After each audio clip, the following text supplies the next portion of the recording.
Welcome everyone to A Vibe Above. I'm your host, Dawn Ranieri, and today we're going to do things a little bit different. I have a very good friend of mine, Ken Close. He is the Epi-Gineer of Fitness, and he is the creator of the QUORAeffect movement. Ken, welcome to the podcast. Hey, Don, thank you. I'm super excited to be here. Well, I'm super excited to have you. This is a first for me, so I'm really excited to have one of my closest friends on here. Awesome. Awesome. Well, hey, and I'm honored if I get to be the first. Woohoo! I'm That's in. right. Let's co-create something. Yeah, and our topic today is opening the door to your empowerment. So just even saying that makes me feel so powerful. So Yes. Well, when you asked me or invited me to your podcast, I was really excited about being able to share, what I've created. And you and I've been working together and talking about things for quite some time, and I feel like we're pretty aligned in regards to really changing the health of people around us, and whether it's different modalities or not, but the passion to really influence both ourselves and then our demographic, right? The people we care about, our friends, family, coworkers, our community. So I'm all in for this discussion. So yeah, let's do it. yeah, and I think for both of us, we are both about empowerment. It's all about really helping people go within and find that happiness and their health and wellness, instead of just kind of looking outside of themselves. So I think we're really aligned with that. Would you like to share a little bit more about yourself with the audience? Hey, I would love to.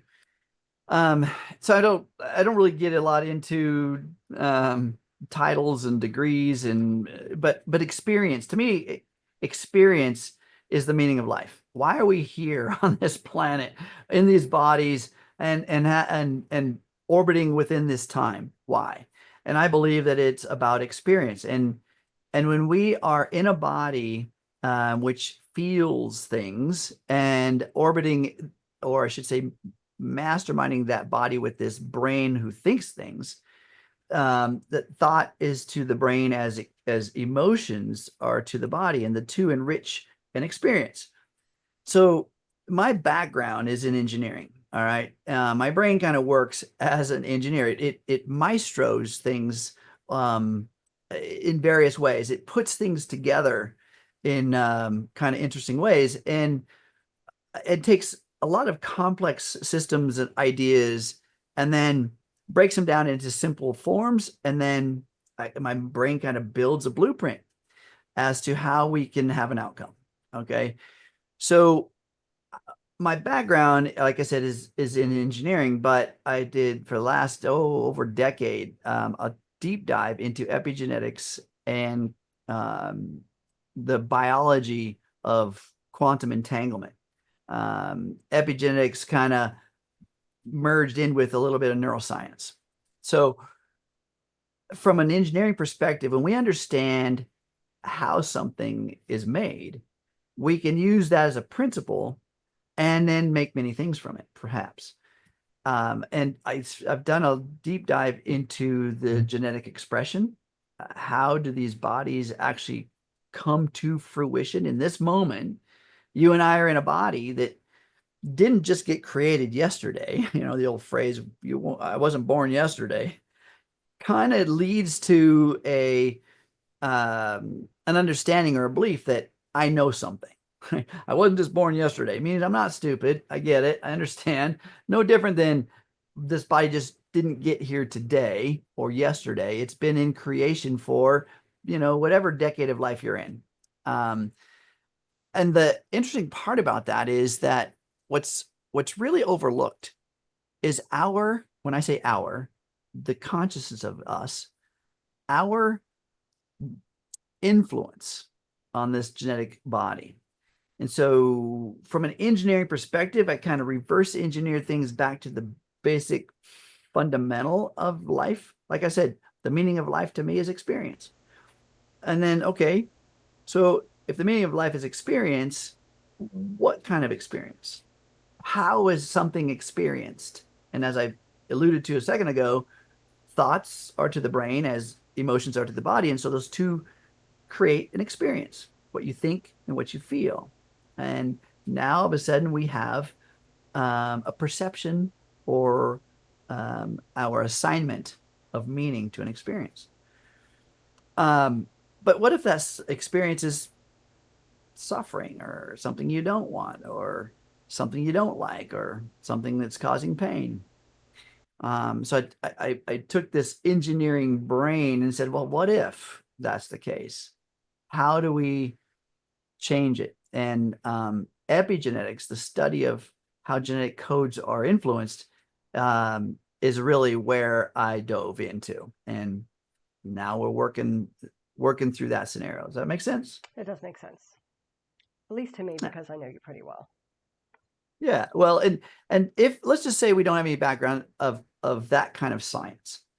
So understanding principles around what your body's doing and how it's doing it, that could be a benefit, right? Right.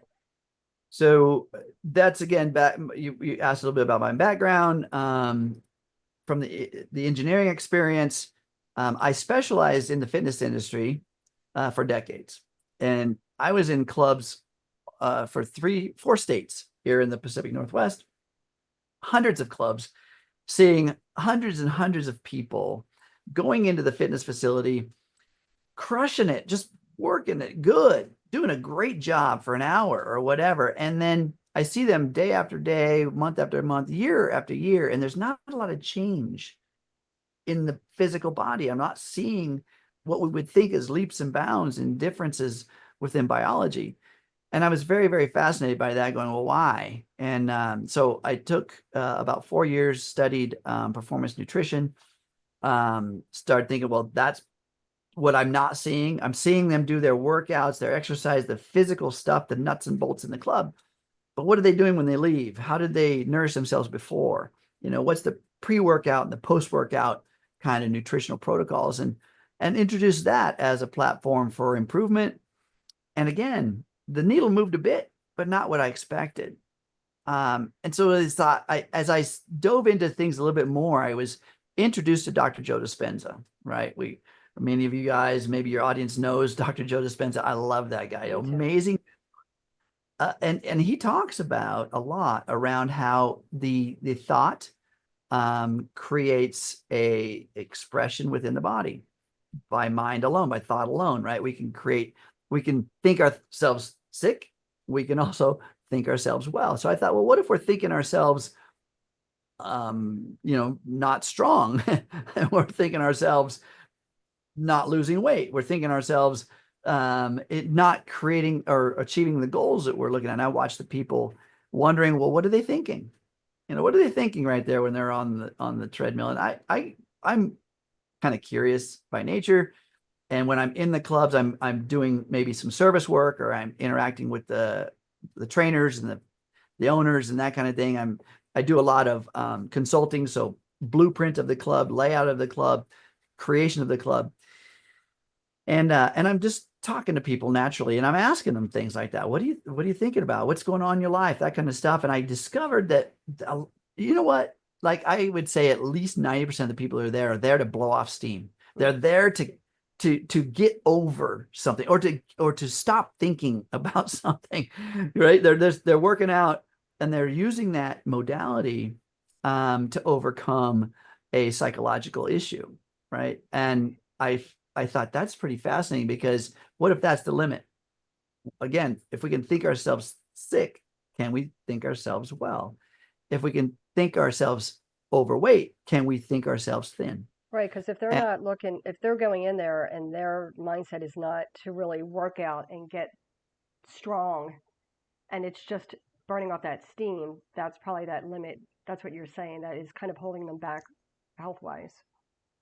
100%, it is creating an energy field, right? That's having again. Let's go back to, if we can think ourselves sick, and let's just look at that process for just a moment.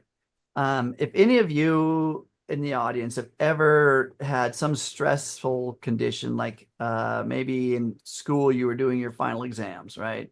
Or maybe you were on your way to go meet your new boyfriend or girlfriend's family, right?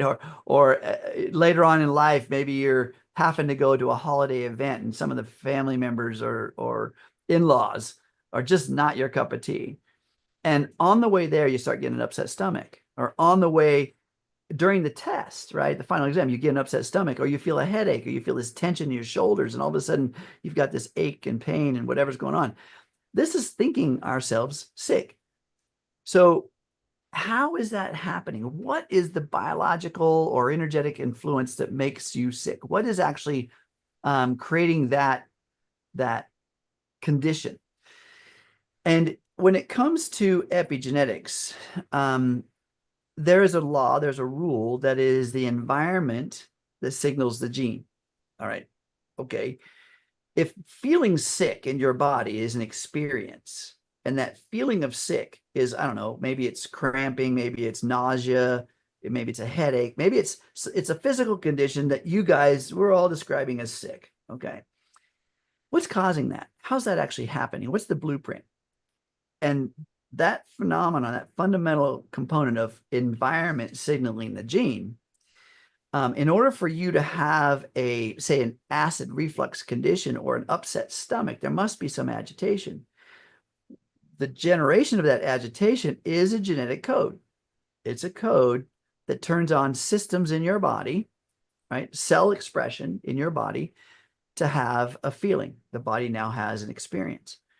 And so how are we doing that? What's the environment that's signaling the gene? The exterior environment of any cell in your body is the interior environment of your body. Make sense? Makes sense. So if we're having a thought which is interior, seemingly interior of the body, well, where is that? It's in the brain. Well, and we can go down that rabbit hole a little bit. The thought isn't actually in the brain, but the thought is causing the brain to fundamentally respond in energy flow through synaptic connections. Okay. That energy flow in those synaptic connections creates a triggering of belief structures, things you've already put in place. Like I said, we weren't just born yesterday. You've already put these belief structures and assigned meanings in place. And those have very specific signaling molecules called peptides that go down into the body to trigger the hormonal influence, the physical influence, the systems, the organs, the adrenal functions, acidic response within the stomach. And now we can have the physicality of being sick. Does that make sense? I mean, Absolutely. look at that. Look at that power. Who is in charge of all that from the beginning, right? First of all, the assigned meaning to going to see the in-laws, the assigned meaning to the final exam in school, the assigned meaning to, to some thing I have to do that I just don't freaking want to do. All right. We've assigned a meaning to it. Therefore, that assigned meaning now engages the brain to function the way we've trained it. We've trained it to function this way because, again, like I said, we weren't just born yesterday. We've assigned the meaning of a test of an in-law or people we don't like or something we don't want to do. We've assigned it as hard or fearful or dangerous or whatever. We've assigned that meaning, and that creates or triggers a survival mechanism in our body. And that information, that signaling information that goes in the body, it puts it into a stress response. And one of the things I wanted to talk about today was under that subject of stress response, because our autonomic nervous system, the nervous system in these bodies that orchestrates all of what I just told you about the thought and the feeling and the experience, that's all puppeteered, or I should say navigated through our nervous system. And within the brain, there's prehistoric components to the brain that are hardwired for survival. You didn't make those up. I didn't make those up. You were born with those. You were born with those, and they now drive the fundamental basis of whether you survive or not. And when we have assigned a meaning to something that is scary, something that is hard, something that might hurt us, it doesn't matter what it is. Like I mentioned, we're on the topics of saying a final exam or going and meeting the in-laws. It's no different than the assigned meaning of a Tyrannosaurus Rex coming over and squishing us in the prehistoric times, right? It's no different to that prehistoric brain, to that fundamental basis of survival mechanism within the brain. It's no different. Again, no different than being cut off in traffic when you're driving on a busy street, or a bad email, right? Or a relationship that's falling apart, right? All of that is triggering some assigned meaning by our rehearsal, or the programming of our brain, to go into a stress response. Okay. And our body is not healing when it's in stress response. Our body is working. It's working. And there's nothing wrong with that, because when we're learning stuff, we're in a stress response. When we're exercising, we're in a stress response. But we're learning, we're building the body, and we need to be able to do that. We also need to be able to recover from that. And studies now show, and the ratio, by the way, let's just go with the ratio of that is that 80% of your day, you are spent, your nervous system is in the rest and repair. Okay. It's in what's called the parasympathetic nervous system or state, rest and repair. 80% of your day is meant to be, and healthy, it's in a healthy way, it's meant to be in parasympathetic rest and digest. 20% of your day, right, is in stress response. You're learning, you're doing, you're kind of you're aggravating the body, you're stressing it, right, so that it can heal. You're accelerating its capabilities, whether it's learning or physical exercise, building strength, building cognitive skills, whatever. 20% of your day is spent doing that. The other 80%, you're resting and repairing. Studies show, the latest study, the newest study shows that Americans, this is just Americans, 84% of their day is spent in stress response. 84%. Exactly opposite of what's supposed, right? It's exactly opposite. And here's the other, I think, more important aspect of that is we have normalized that. We've allowed it to be fine. We've allowed it to be okay. We even don't recognize it anymore, because we say things like this. You ever heard somebody say this? Oh, that's just how I am. All the time. Well, that's just who I am. That's just how it is. Right? That's giving our power away big time. And it's not just who you are. It's who you've evolved to be. It's who you've decided to become. It's how you've assigned the meaning to everything that you're exposed to. Is that good or is that bad? Well, it depends on how you're looking at it. If you're looking at it from being able to navigate your day in high stress response, okay, great, right? But that's not a badge of honor. To the body, that is a death sentence. All right. So from the body's perspective, that is a bad thing, because we're not even recognizing the things that are triggering us.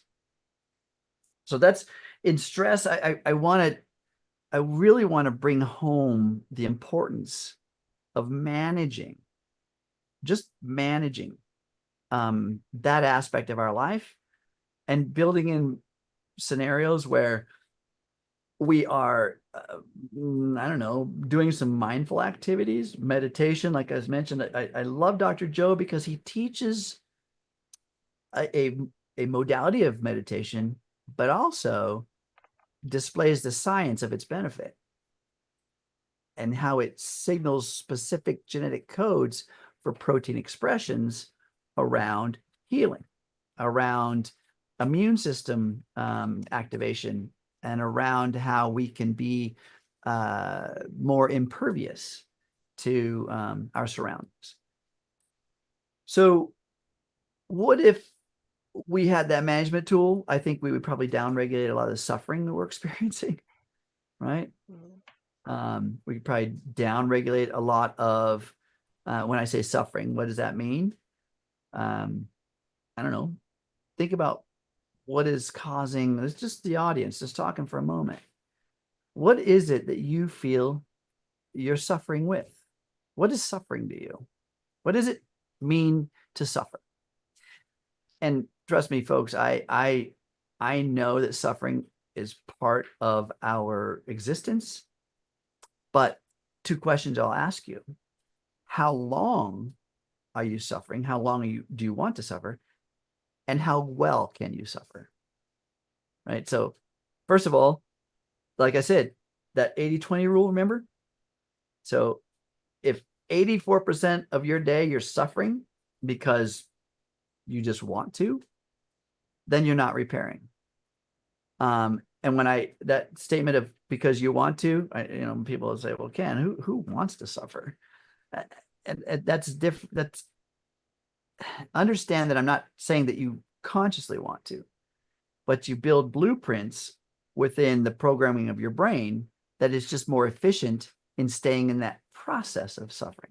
The thoughts that create the chemical expression in the body of suffering.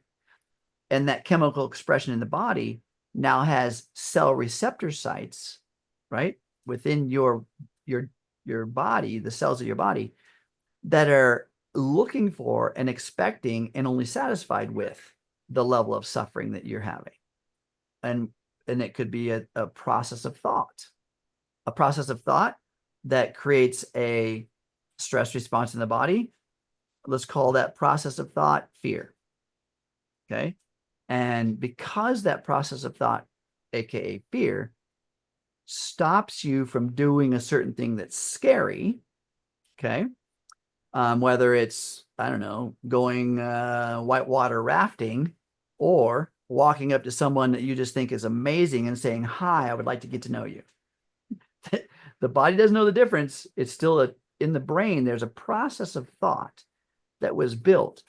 Either one of those scenarios generates fear, and that answers a certain suffering in the body. And the body goes, okay, I fear it. I don't do it. I feel good. Yay. Right? Win? No, not really. Because you really wanted to go whitewater rafting, right? On this river right behind me. But you didn't. So did you have the experience? Did you have the fun? Did you have the excitement? Did you have the build out of the body? No. You stayed in a boundary of the suffering created by fear. Other side of the scenario, did you walk up to that person? Did you say hello? Did you create a relationship? Did it build to your success? Did all of a sudden now your podcast went viral? No, because the system in the brain said, don't go do it. It's too scary. And you didn't do it. You go, yay, I'm safe. All right. Those don't necessarily support your goals of having more fun this summer, like whitewater rafting or building a podcast and an audience. Neither one of those do the goal, but it keeps you within a boundary of the cell receptor sites that your thought process has built into your mechanism and your programming. So this is where this suffering becomes a comfort zone. Does that make sense? Total sense. Yep. Right. Now we're comfortable in this uncomfortable. I had a mentor of mine say one time, I said, you know what, my intention is to heal the world. And but I can't do that alone, of course. But the QUORAeffect movement, the system that I've created, gives a biohacking boundary, a bandwidth of content signaling, energy signaling that changes biology, right? And so, but I can't do that by myself, right? We have what, 8 billion people almost on this planet, trying to get them to come through my clinic, center, that's a lot. So, but if I was to teach people processes of how we can change biology and multiply that idea, great. Now we've got a community being built. Okay, fantastic. But if we're if we're in this state of suffering, um, I had this mentor tell me once, it said that, some people identify themselves, their personality is one of a suffering person, one of a certain limitation in capability. And so we can define ourselves based on that known, and there's no scary, right? We just stay within that boundary. We're never pushed outside that boundary. We can stay safe, no longer triggering that response of being afraid. But it's like a double-edged sword. We feel good in that state of suffering, but we're also creating a body that's decaying at a more rapid rate. And this mentor said, Ken, if someone's happiness is in suffering, who are you and what's your right to steal their happiness? I'm like, ouch. Ouch. Right? Yeah. True, though. True story. Who am I to steal their happiness if the only happiness they know is suffering? Double-edged sword. So What was your answer to that? my answer was that's true. Who am I? Who am I to steal their suffering? I want to heal the world, but what right do I have Yeah, it to has to come be their in? choice, right? It has to be their decision. It has to be their choice. Just like if we can think ourselves sick, we can think ourselves well. Yep. And it's important that we do the latter more often. Think ourselves well. So let's dig into that a little bit about what if we just think a certain way, right? We're in our, say, third, fourth, fifth decade of life, sixth decade of life, and we've thought this way all our life. That's what the statement I said before. Oh, that's just who I am. That's just my personality. Well, if the way you think and the way you feel designs the way you act and the way you're being, then and that the way you think, the way you feel, the way you act, and the way you're being is your state of personality. And if your personality is then orchestrating in a world of perception, it's building your personal reality, right? So there's a connection to all of that that big cycle. So where would we reverse engineer the process of changing your personal reality? Okay, well, the next step back is personality. Okay, well, where would we change our personality? Well, the next step back would be how we're being, how we're acting, what we're doing. Okay, well, let's back up another step. Well, what's orchestrating how we're being, how we're acting, what we're doing? Well, that's how we're thinking and how we're feeling. All right, so now let's back up again. What do we do to change that? How are we thinking? How are we thinking? Neuroscience says that we think 60 to 70,000 thoughts a day, right? It also says that 80% of those are the same thoughts as yesterday. So if we're having 80% of the same thoughts as yesterday and we want to change our tomorrow, don't you think in the present moment we need to be aware of what we're thinking? Absolutely. And change those aspects? So if we're noticing that we're thinking in negative ways, I don't know, you just see somebody walking down the street. Ew, I don't like their outfit. Oh my gosh, that hairstyle, really?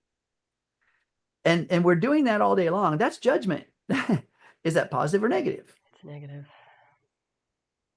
And so if that's the way we're being, and that's orchestrating a personality, judgmental,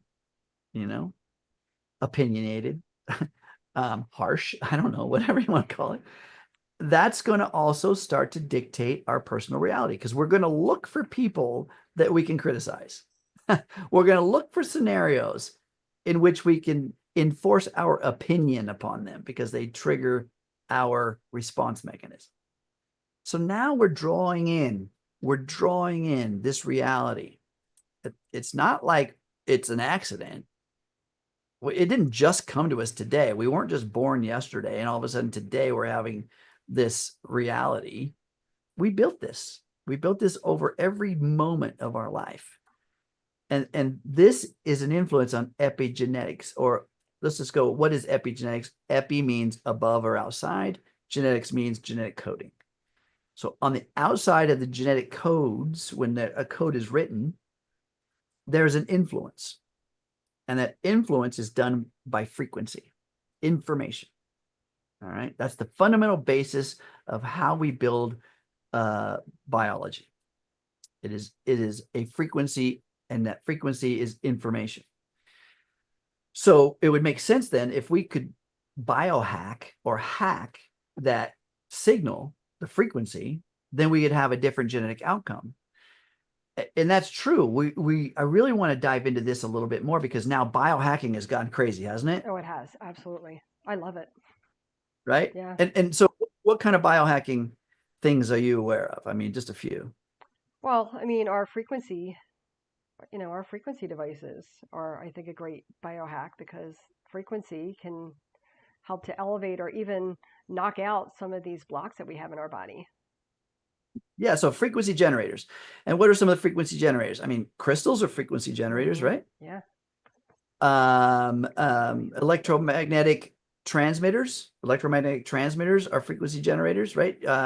A speaker, by the way, is a frequency generator. Sound is a frequency generator. So would it make sense that our voice is a frequency generator? Absolutely. So what if we're talking negative about other people? Light bulb, right? Yep. That's a frequency generator. Negative frequency expressing genetic codes in our own body, not the other one, right? They probably didn't even hear your insult about their outfit. They probably didn't even get your gesture about how they're driving, right? No, they didn't get any of that. They can't hear you. How many people driving down the road and you can see someone that all by themselves in their car and they're just talking to the person in front of them, right? Or beside them. They're just yelling at the car, the driver before them. And they're like, you just thinking, wow, I don't think they can hear you. The influence on genetic coding from that conversation isn't going outside the car to the other driver. It's influencing themselves. Yeah. So biohacking in the world of frequency is enormous. But we're looking at devices all the time as to how we biohack these bodies. And we're not even thinking of the most powerful one that we have that's free. And that's our own mind and our own state of being.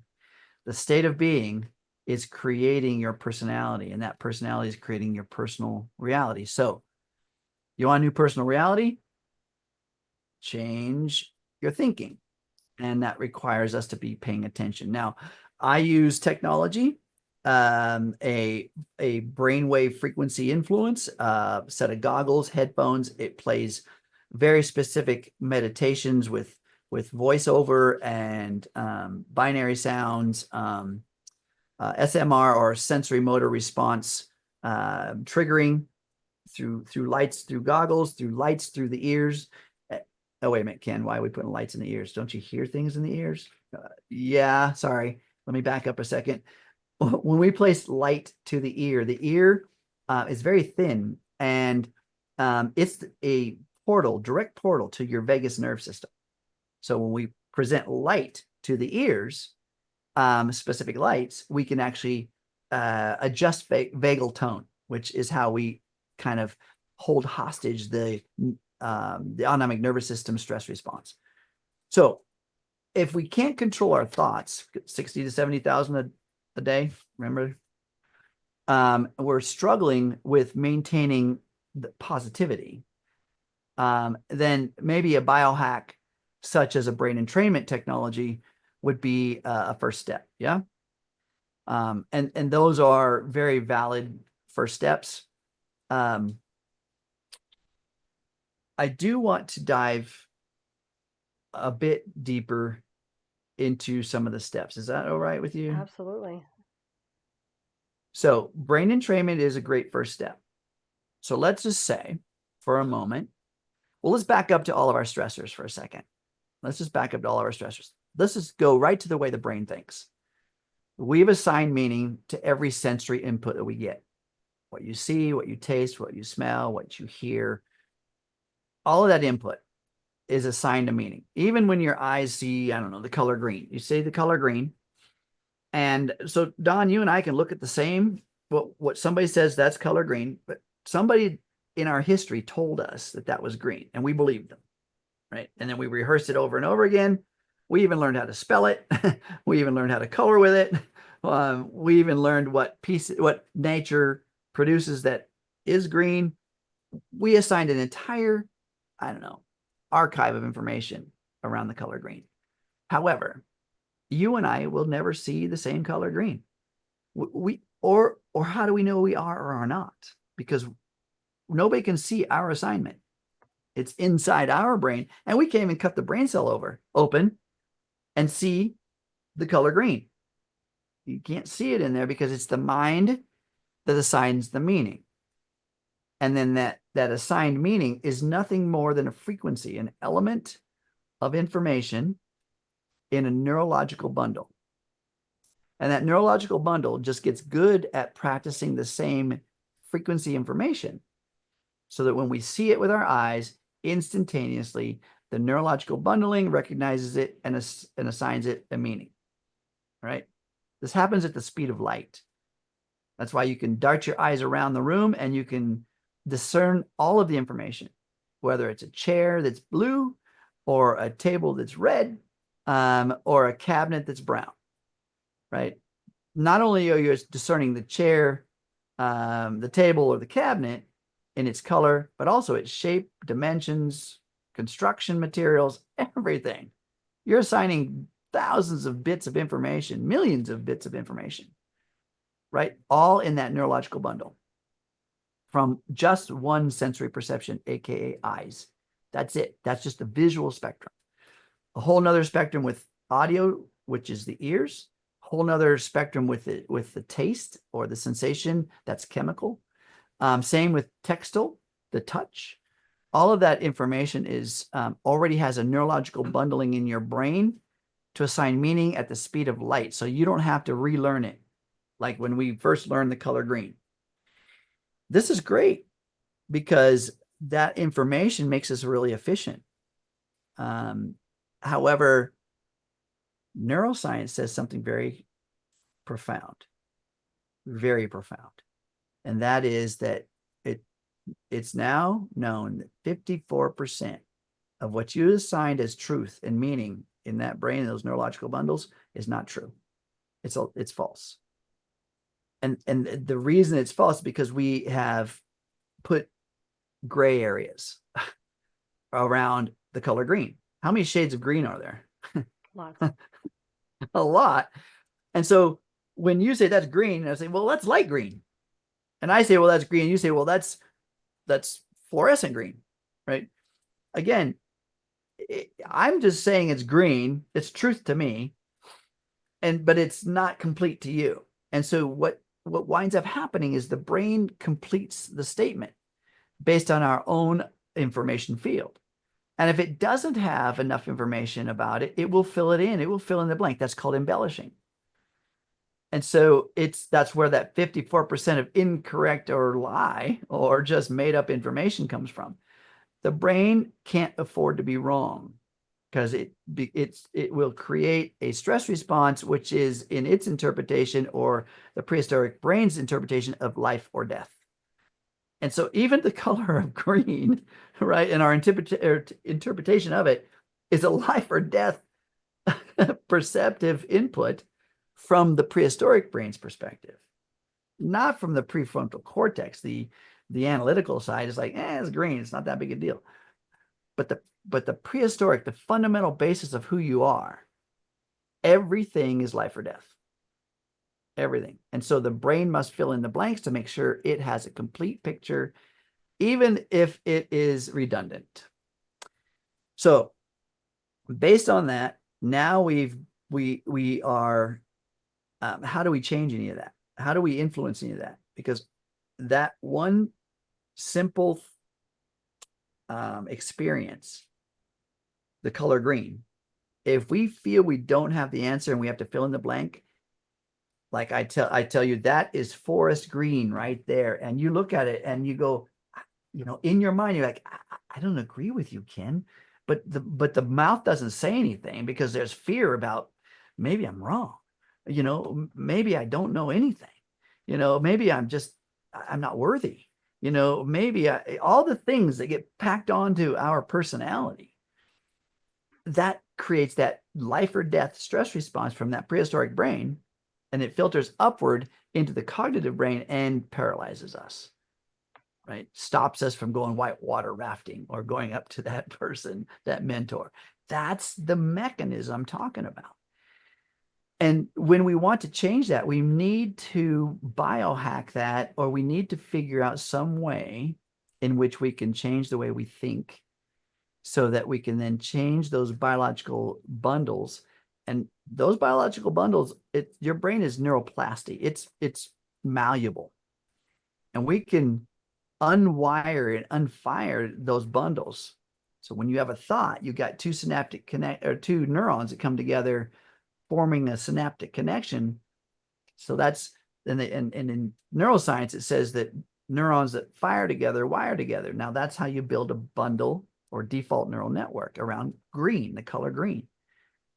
But when you start challenging that and broadening that, it starts to unwire and rewire some of those connections.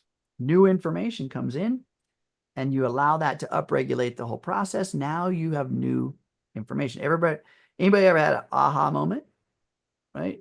You had an aha moment? Well, an aha moment is one of those things that rewires all your belief structures.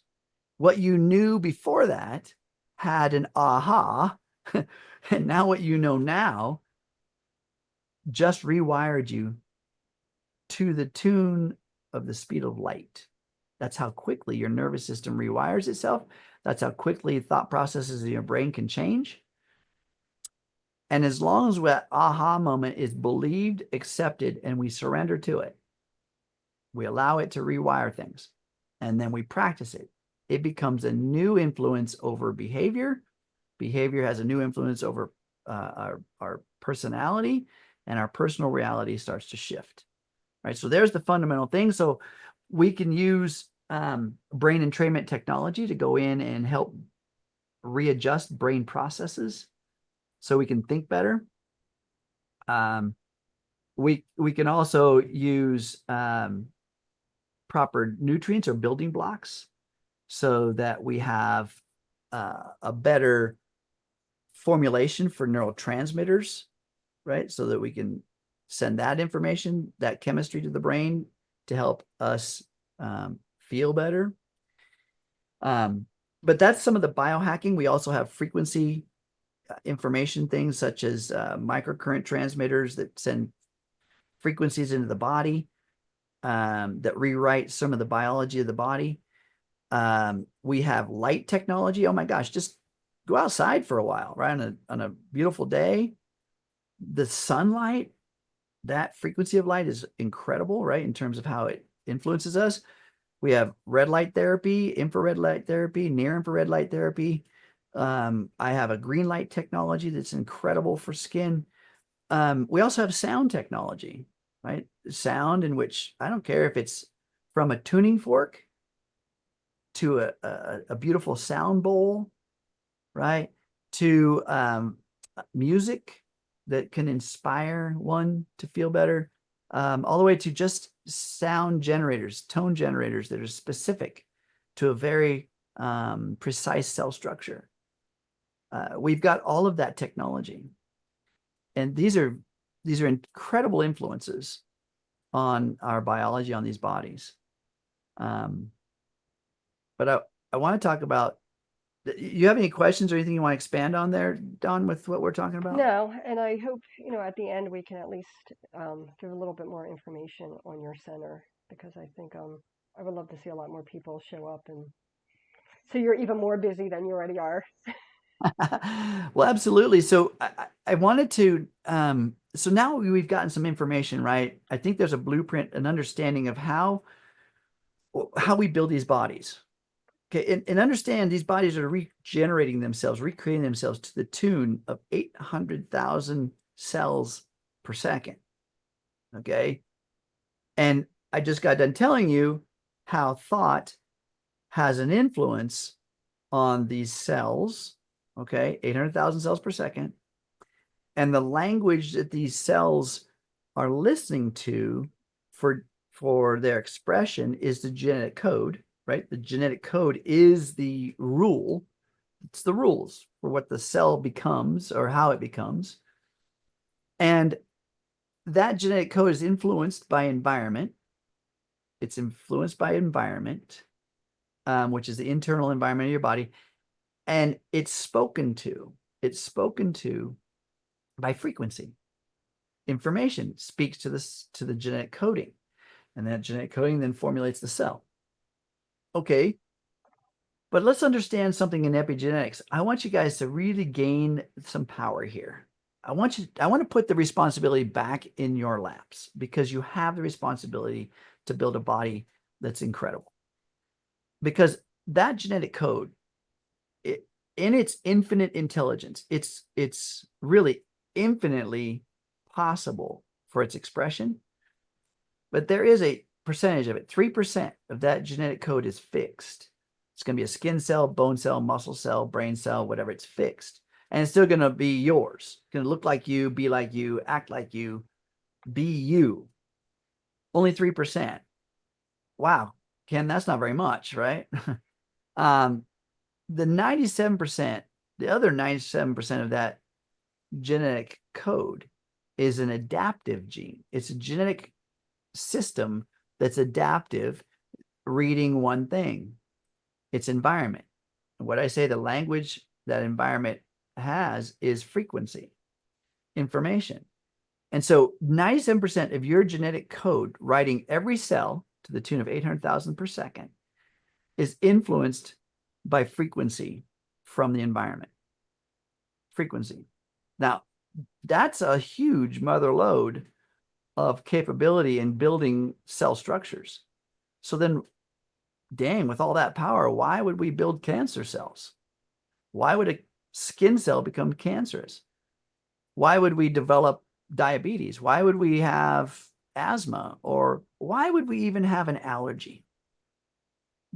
How could that genetically be created if we, as a lover of life, right, a consciousness just in love with life, have a 97% influence on that genetic code? Why would that happen? It's because what I talked about earlier, these default neural networks that we've built put us into a state of thought, a state of mind, and a state of being that unconsciously we aren't even aware that we didn't go whitewater rafting because we were afraid. We made up some other excuse, trust me, probably. Oh, I don't have a thing to wear. I mean, I can't go. Right? It's gonna mess up my hair. It's gonna mess up my hair a lot. But the point is, some way we justified not going, and we didn't do it. And so then that creates a genetic code for the biology not to have had the experience. So we have mutated. I don't know how else to say it. We have mutated our bodies into an acceptance of a disease, a disorder, a limitation, and we created that. And we can go into debate about this all day long, and the audience can say, I didn't do that. No, he was the one who broke my heart, and now I'm don't want to have a relationship, and or they're the ones that that cut me off in traffic. I didn't do that. It's out there. It's out there. It's out there. We can go into that debate all day long, but I'm not going to, because I just gave you an epigenetic influence. The responsibility still lies in the 97% of the adaptive gene control you have. You have, not the person that cut you off in traffic or the person that broke your heart. The way you've created thoughts and perceptions and beliefs around that event is how you're building your genetic codes. All right. Plain and simple. You want to change those genetic codes, change the belief structures you've built. Instead of if somebody cuts you off in traffic, they could be on their way with a loved one in the car to emergency medical help, whatever it is. Maybe their partner is in labor and they're on their way to have their brand new baby, right? I don't know. Whatever it is, you don't know what it is, but you're having a judgment around it, building biological expressions in your body that aren't serving you well. So therefore, the way you perceive it, the thoughts you are going to engage in, and the meaning you're going to assign to it must be the fundamental thing that you change. And sometimes we can't do it by ourselves. So back into brainwave frequency technology, or getting a coach, a mentor, finding some assistance outside of you to help guide inside of you, because you're not able to do it yourself, is not wrong. It is not a sign of weakness. It's not a sign that you're unworthy. It's a sign that you're highly intelligent and willing to do the work to shift your biology, because it's not happening right now. The second phase and the deeper phase of what I want to get into, just to close up with this, and then we'll go into the technology a little bit, but another phase of understanding is, as I mentioned earlier briefly, is this mutation. We are creating an outside environment of like minds, right? We are the sum total of the 5 people we hang around with the most, right? We are, as a personality, as a biology, we are the sum total of the 5 people we hang around with the most. So go out there and look at your demographic. And when I say hang out with, I'm not talking about just that you go to coffee with. I'm talking about who you're on the phone with most, who you're on Zoom calls with the most, who you're interacting with the most. The 5 people you interact with the most, write them down, look at their personality characteristics, their traits, their successes, their failures, their body type, their fashion statements, all the aspects of them, write them down, and you'll see a very coherent path, a pattern that looks like similar to you. You want to change some of that? Change your demographics. If that's not who you want to be, you've mutated into something based on that environment. If that's not who you want to be, you've got to be diligent about your environmental influence. And when we go all the way down to, I was just on a call with an amazing scientist about where origin of life came from and what is it that we that's in us. The origin of life is a very simple microorganism, very simple microorganism that is living in us.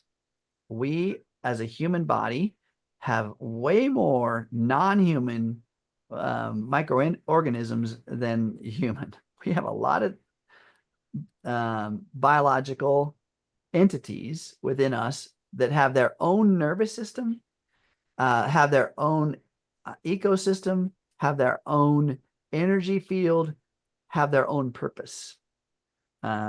We just talked a little bit about the autonomic nervous system, the parasympathetic and sympathetic. There's another one called an enteric nervous system, ENT. That's your gut biome. Well, that's your biome. Okay. And I want you to understand that the gut biome, that genetic organism, produces all of the signaling necessary for that genetic code, and not 97% of it, 100% of it. 100% of it, including the 3% that's going to say it's going to be a skin cell, muscle cell, or bone cell.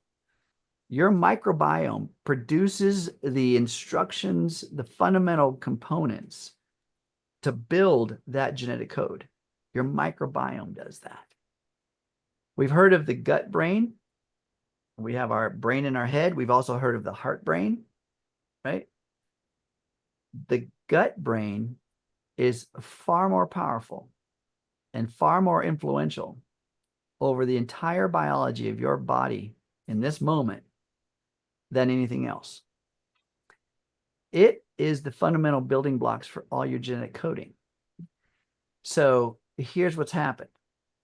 That microbiome, no different than the prehistoric brain inside your head, when it sees a danger, a potential danger, just like what I said about whitewater rafting, when it sees a potential danger, it says safe or not safe, safe or not safe. And when it says not safe, it shuts itself down. It protects itself, builds a barrier essentially, and stops. It starts to mutate into a way of protecting the genetic coding. Unfortunately, that mutation is a degradation. It's a lowering of quality. Because if that gut biome, if that biome, because it's its own entity, can take away energy from the other parts of the body, it will survive. And it does that. It does that. And it stops producing vital genetic coding for skin. Let's just say it's skin cells. And suddenly the skin becomes wrinkled, blemished, decayed, dry, flaky. I don't know, whatever. It is some lower expression of itself because it doesn't have the resource on the genetic level to build a vital cell. So we've probably heard things about how important the gut biome is. I don't think we're putting enough emphasis on that exact truth, because every time we interact with another person on this planet, when you exhale, have you ever exhaled onto a cold pane of glass? What do you see? You see fog, right? It fogs up. The mirror in your bathroom fogs up when you're taking a shower. That's because of water molecules in the air that condense on a cooler pane of glass or surface or molecular structure, aka glass. When we exhale, it's not like the moisture from the shower. Where's it coming from? It's not there. It's in our lungs. That exhale is water molecules, and it condenses on the glass, and you see fog. Those same water molecules, when you exhale, that's the excretion system of the body, getting rid of waste, getting rid of microbiome, getting rid of small molecular pieces of information from us as a body, and other people inhale it. And what do you think is happening? Influencing them. Remember I said you're the sum total of the 5 people you hang around with the most?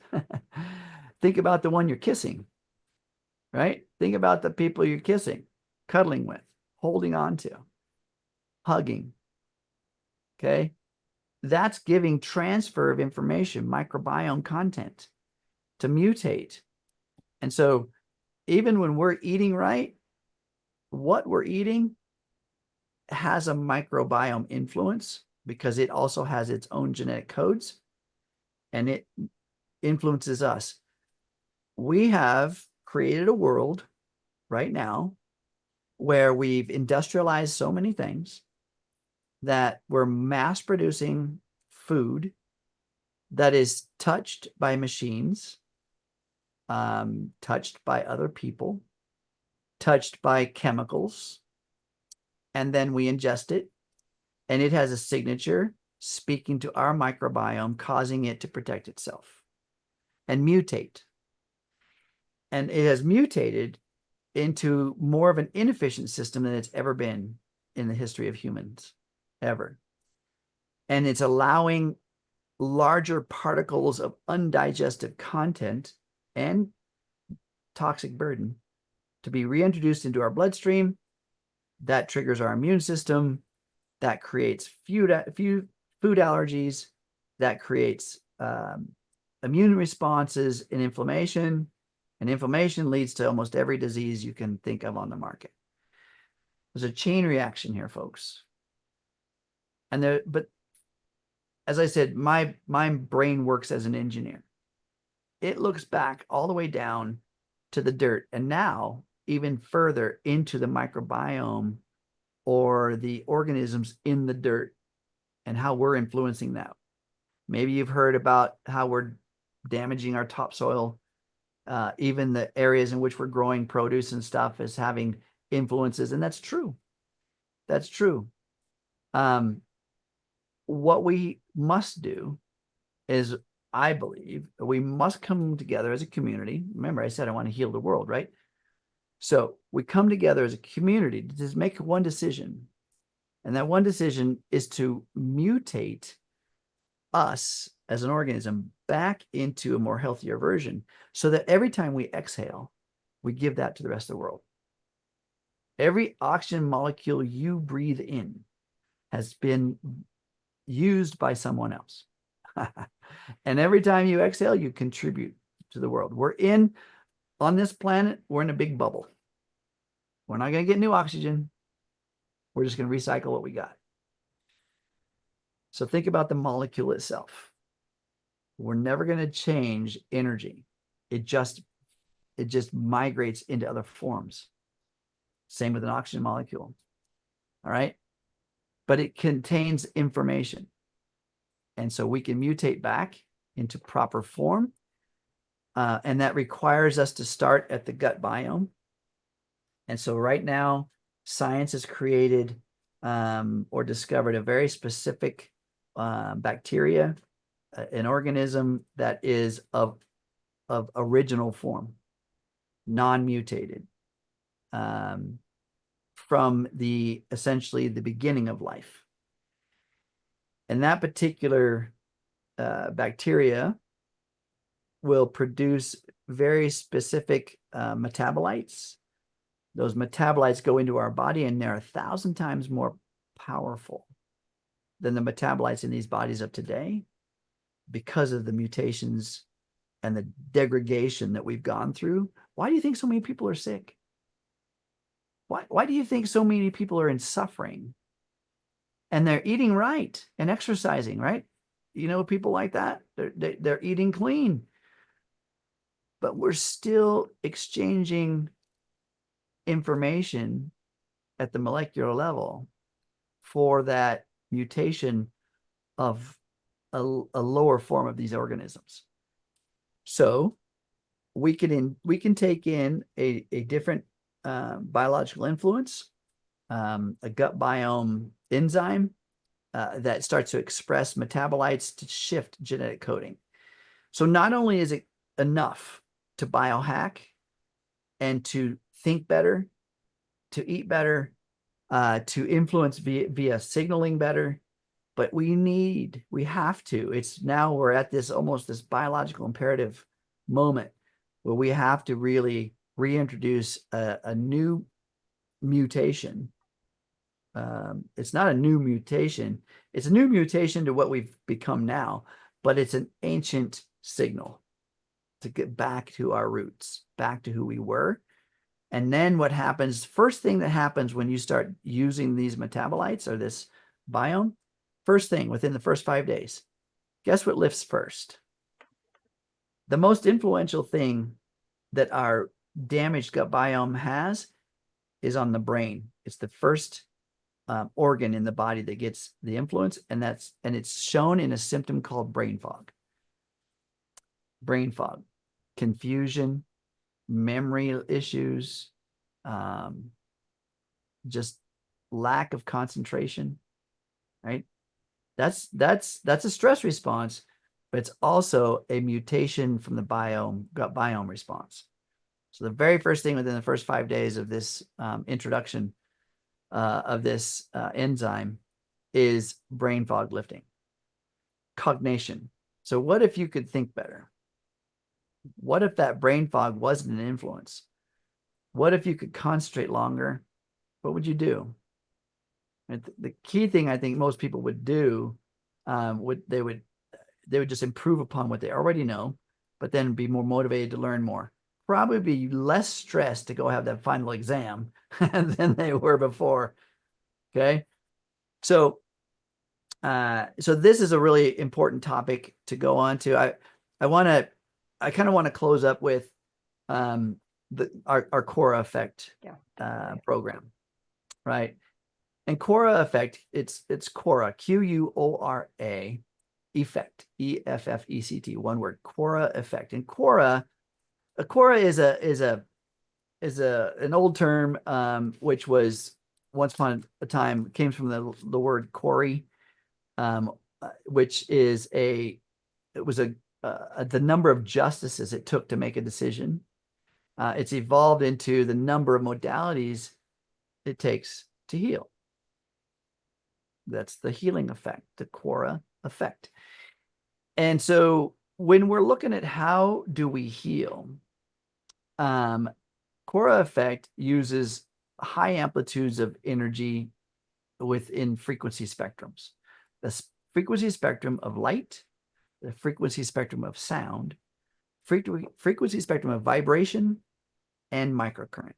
Okay, because we can use microcurrent as a transport system through the body to put frequencies on. It's a carrier wave, right? To put frequencies on. But we also use high amplitudes of light, near infrared, red, and green. Those light frequency spectrums speak all the way to the bone, depending on the wavelength. Near infrared goes all the way to the bone. So when we expose the body, yeah, you got to wear a tank top or a tube top or something that shows off the skin, right? All right. So we get as much skin exposed as we can, and we give it this light frequency, this energy, and they're high amplitudes. I'm not talking about like, some of you guys maybe have seen some of these devices out there that are red light therapies and such, and they're battery operated or rechargeable, whatever. Nothing wrong with those. They have influence, but low amplitudes of influence. I'm talking about 400 watts of raw power per panel. And I put 4 panels on you. 4 panels, that's 1,600 watts of raw power. It's not going to burn you because this is speaking to mitochondria. We're charging mitochondria. We're giving you ATP production, increasing ATP production, right? So now the cells have more energy to heal with, right? We also use sound in the ways of frequency notes. They're not necessarily a music, but they're sound. And then we take that same sound and we translate it into vibration, and we put that into your body mechanically. You stand on what we would call whole body vibration, right? And your body is moving and oscillating to these frequencies, speaking to the physicality of you, right? Like a massage, right? Or like touch from a loved one, holding hands. Our body responds to this stuff. And then, so we have that sound.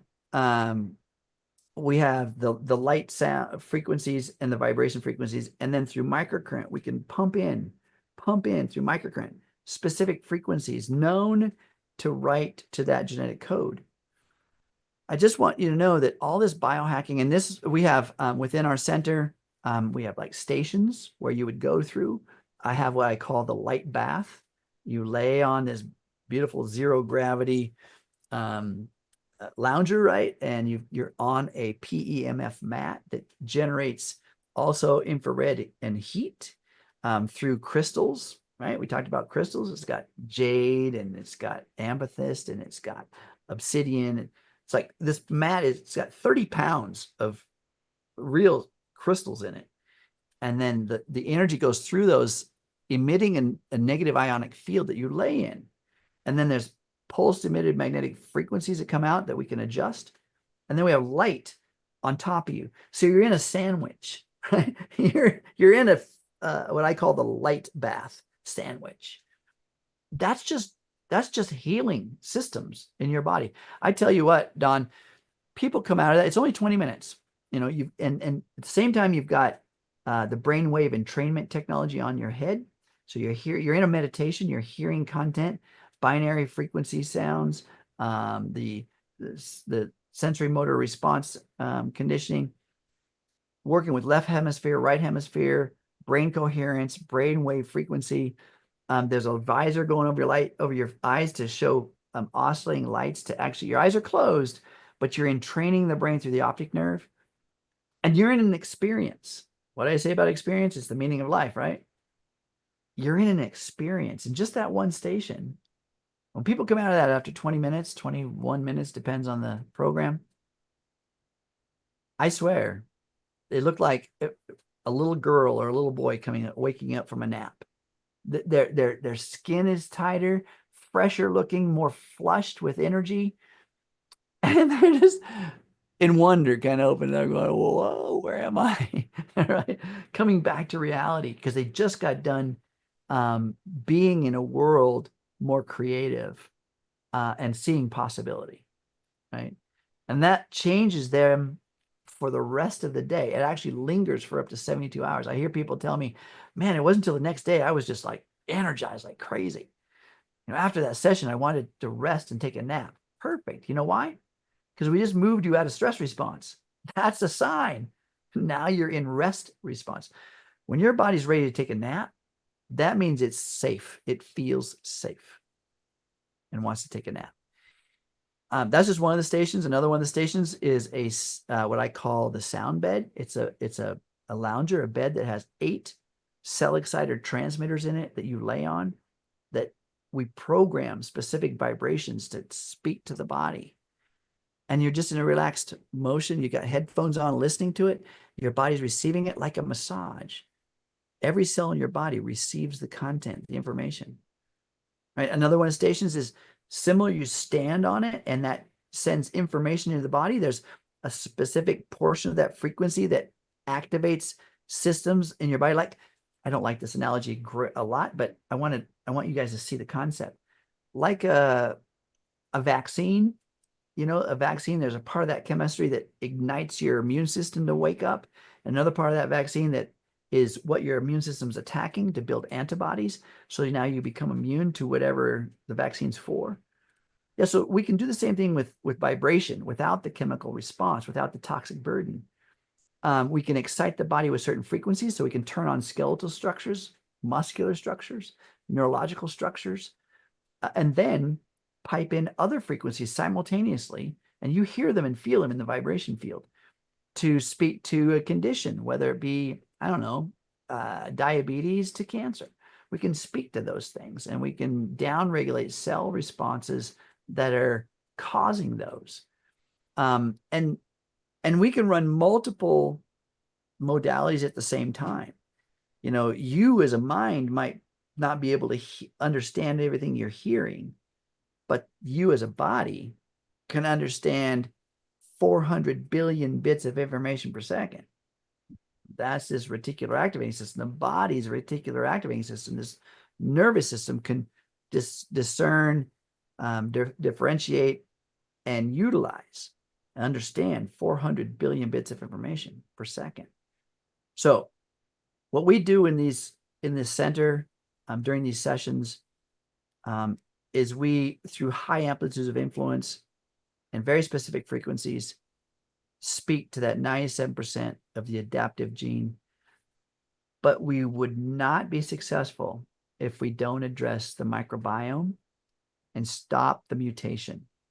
Move this microbiome back into a high level of resources for giving the genetic coding its needed raw materials. Okay.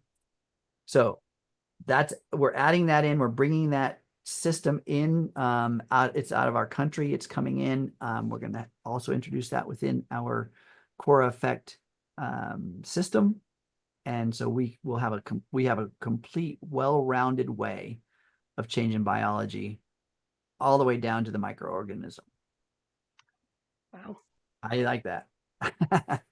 I'm still looking forward to getting over there to see you and try it myself, that's for sure. And hopefully in the near future, having something here as well. So I think that's the only way that we really move the needle on this planet, is we work together. yeah. And to whatever degree you're able to do right now, what can I do right now? Well, I'm doing the microcurrent. That's what I've been doing for 5 years, and I'm actually now doing sessions. So that's my way of getting that, and then I'm going to try to get that brain tap. And that's going to be next. I'm going to start introducing little by little. Yeah, absolutely. I think that's very, very critical, because if we look at things from everything I talked about, let's just say I want you to do everything I said today. Ah! It's a lot. That's a bit overwhelming, right? That's a lot. But just understanding the concepts right now, if you could just see and if you need to rewind and listen to this again, do it. So you and write down the concepts. Look at the cycle of events, how things interact with each other.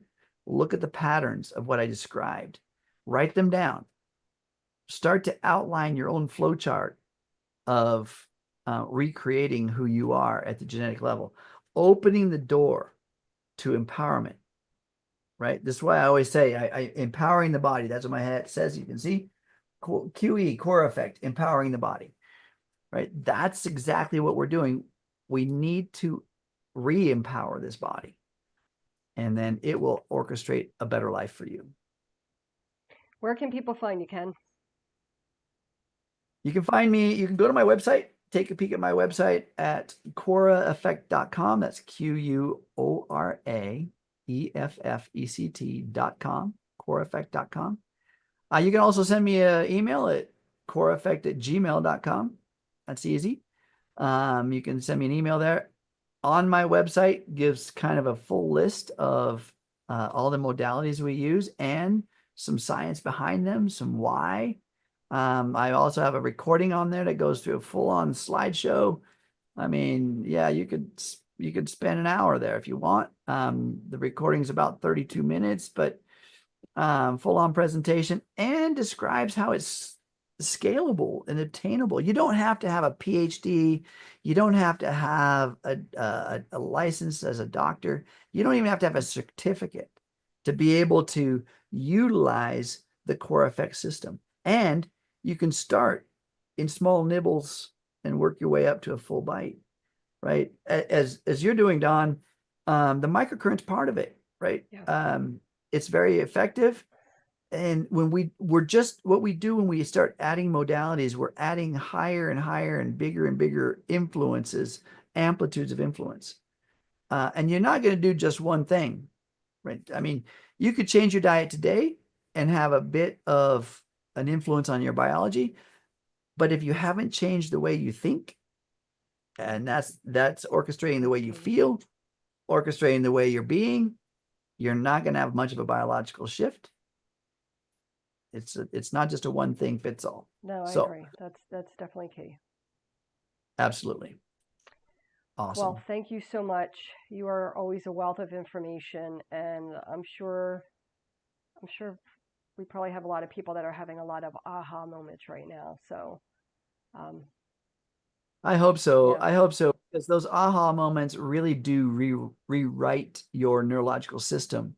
Let it, let it, folks. Please do one thing for me. Surrender. If you're not in full homeostasis right now, in other words, full balance in your life everywhere, then it's going to be necessary that you surrender some aspect of yourself. And I'm not saying this as a weakness. But I'm saying that if you're not achieving what you want to achieve, it's not because what you know now. It's not. It's because what you haven't discovered yet and what you're clinging on to still. There must be a certain level of surrender to gain. Just let it happen. well, thank you so much for being on here with me today, and can't wait to talk to you again soon. Thank you very much. My pleasure to be here. Yeah, always Much a love. pleasure.